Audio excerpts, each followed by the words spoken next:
नमस्कार दोस्तों, मैं हूं आशिमा त्यागी। दोस्तों, आज हम एक ऐसे विषय के बारे में बात करने जा रहे हैं, वो है उत्तराखंड के पंचायत चुनाव 2025 की हम बात कर रहे हैं, जिसने भारतीय जनता पार्टी यानी बीजेपी की जड़ें हिलाकर रख दी है। ये कोई सामान्य चुनाव नहीं था, ये उस प्रदेश का जनादेश था जहां बीजेपी खुद को सबसे मजबूत मानती थी। लेकिन इन पंचायत चुनावों ने ये साबित कर दिया कि जनता का सब्र अब टूट चुका है। गांव गांव में नए नेतृत्व का उदय हो रहा है। पुराने घिसे पिटे चेहरों को जनता ने एक एक करके नकार दिया है, सिरे से नकार दिया। और सबसे बड़ा झटका तो तब लगा जब खुद बीजेपी के प्रदेश अध्यक्ष महेंद्र भट्ट अपना वार्ड हार गए। तो दोस्तों, आज हम इसी पर चर्चा करेंगे। तो चलिए अब एक बार फिर से आज के विषय पर आते हैं। सोचिए, जिस पार्टी के प्रदेश अध्यक्ष का गढ़ ही दरक जाए, वहां बाकी नेताओं की हालत क्या रही होगी। दरअसल हारने वालों की जो फेहरिस्त है वो लंबी है। बद्रीनाथ से विधायक और प्रदेश अध्यक्ष महेंद्र भट्ट हो या लैंसडाउन के एक विधायक दिलीप रावत की पत्नी, जनता ने इन सबको सिरे से नकार दिया है। नैनीताल में तो विधायक की पत्नी ग्राम प्रधान का चुनाव हार गई। आप स्थिति देखिए, बीजेपी के जिला अध्यक्ष तक को जनता ने हरा दिया। और ये सब ऐसे वक्त में हुआ है जब पार्टी राज्य और केंद्र दोनों में सत्ता में है। फिर क्यों हुआ ऐसा? क्या यह सिर्फ चुनावी रणनीति की असफलता थी? तो दोस्तों, इसका जवाब है नहीं।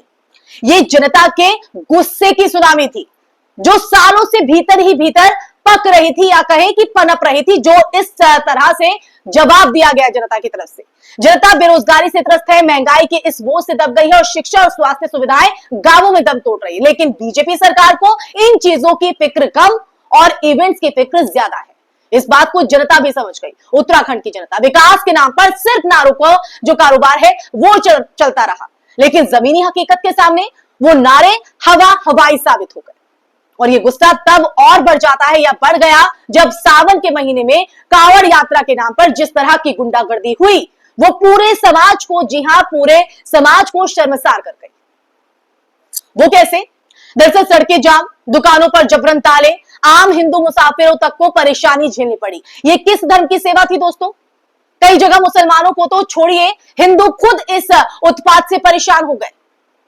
पुलिस मूक दर्शक बनी रही, क्योंकि उन्हें ऊपर से निर्देश था, ऑर्डर था, और अगर ऑर्डर नहीं माना जाता तो उन पर कार्रवाई हो जाती। कांवड़ियों को ना छेड़ो, लेकिन तब धार्मिक आयोजनों को राजनीतिक सुरक्षा चादर उड़ा दी जाती है, तो फिर गुंडे उसमें घुस आते हैं। उत्तराखंड की जनता ने देखा कि धर्म की आड़ में कैसे असामाजिक तत्वों को खुला मैदान दिया गया कि जो मनाए वो करिए। इसका गुस्सा अब वोट से निकला है। इसका गुस्सा अब बीजेपी के इन नुमाइंदों को झेलना पड़ा है, मुंह की खानी पड़ी है। लेकिन ये केवल बीजेपी की हार नहीं थी दोस्तों, निर्दलियों और युवाओं की ऐतिहासिक जीत भी थी। कुल मिलाकर अगर देखा जाए तो 358 जिला पंचायत सीटों में से 145 निर्दलीय उम्मीदवारों ने जीत दर्ज की है। यानी सबसे ज्यादा बीजेपी समर्थित 121 और कांग्रेस समर्थित 92 उम्मीदवारों को ही जीत मिली। जनता ने इस जीत के माध्यम से संदेश दिया है कि अब वो झंडे देखकर वोट नहीं देंगे, अब वो काम देखकर वोट देंगे। उत्तराखंड के चमोली, रुद्रप्रयाग, टिहरी, पिथौरागढ़ जैसे जिलों में निर्दलियों ने बीजेपी और कांग्रेस दोनों को पछाड़ दिया है।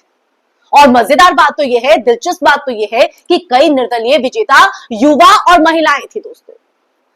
तो ये जो चुनावी नतीजे सामने आए हैं, ये दिखाते हैं कि जनता पढ़ी लिखी है। पिथौरागढ़ में 22 साल की ईशा गांव की प्रधान बनी। चमोली में 21 वर्षीय प्रियंका ने प्रधान पद जीता, और ये बदलाव का संकेत है दोस्तों। युवा नेतृत्व अब राजनीति में जगह बना रहा है, और जनता भी इन्हें मौका दे रही है, यही चाहती है। ये लोकतंत्र की सबसे सुंदर तस्वीर कही जा सकती है दोस्तों, जहां बदलाव सिर्फ शहरों में नहीं, गांवों की चौपालों से शुरू हो रहा है।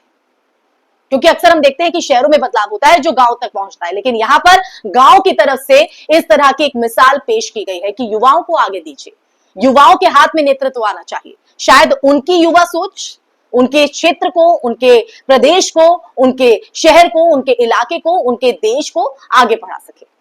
तो उत्तराखंड में जो ये तस्वीर निकलकर सामने आई है, ये कई सवाल खड़ा करती है कि जब केंद्र और राज्य में एक ही पार्टी की सरकार हो और वहां पर इस तरह की मुंह की खानी पड़े, तो क्यों?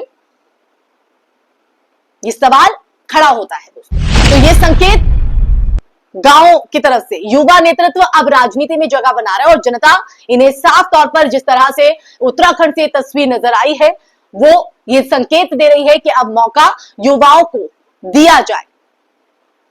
लेकिन बीजेपी शायद इस बदलाव को समझ नहीं सकी है या स्वीकार नहीं सकी है। बीजेपी के नेताओं की अगर बात करें तो बीजेपी के नेता चुनाव प्रचार के समय बड़ी बड़ी बातें करते हैं, लेकिन जमीन पर उपलब्धियां ना के बराबर है। गांव में सड़कें टूटी हैं, अस्पतालों में डॉक्टर नहीं है, जुगाड़ू अस्पताल है, स्कूलों में टीचर नहीं है। का हाल ऐसा है कि रसोई गैस के दाम 1400 के पार चले गए और सरकार मन की बात करने में व्यस्त है। उन्हें इन तमाम मुद्दों से कुछ लेना देना नहीं है। ऊपर से पंचायत चुनाव में पार्टी ने अपने कार्यकर्ताओं को दरकिनार कर नेताओं के रिश्तेदारों को टिकट दिलवा दिए।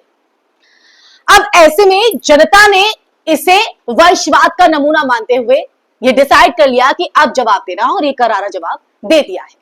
कांग्रेस ने भले ही बीजेपी को पूरी तरह नहीं पछाड़ा, लेकिन कांग्रेस समर्थित प्रत्याशियों ने कई जगहों पर शानदार वापसी की है। कांग्रेस के लिए कहीं ना कहीं शुभ संकेत है। देहरादून, रुद्रप्रयाग, चमोली जैसे जिलों में कांग्रेस ने बीजेपी को कड़ी टक्कर दी है, कड़ी टक्कर। कांग्रेस के वरिष्ठ नेता हरीश रावत ने इसे जनादेश का संकेत बताया और कहा है कि अब वक्त है कि बीजेपी आत्ममंथन करे, जो अब तक कांग्रेस के लिए कहा जा रहा था। लेकिन बीजेपी नेताओं के बयान आप देखिए, उन पर गौर कीजिए, वो इसे हार मानने को ही तैयार नहीं, वो स्वीकार ही नहीं कर रहे हैं। वो अब भी वोट प्रतिशत और संगठनात्मक मजबूती जैसे शब्दों में खुद को ढांढस बता रहे हैं। आप समझ रहे हैं? इस चुनाव में एक और दिलचस्प घटना की बात करूं तो एक और घटना ऐसी घटी, चमोली की बात करूं तो 2 ग्राम प्रधानों की जीत जो है वो टाई हो गई। अब सोचिए, जीत का फैसला आखिर कैसे हुआ?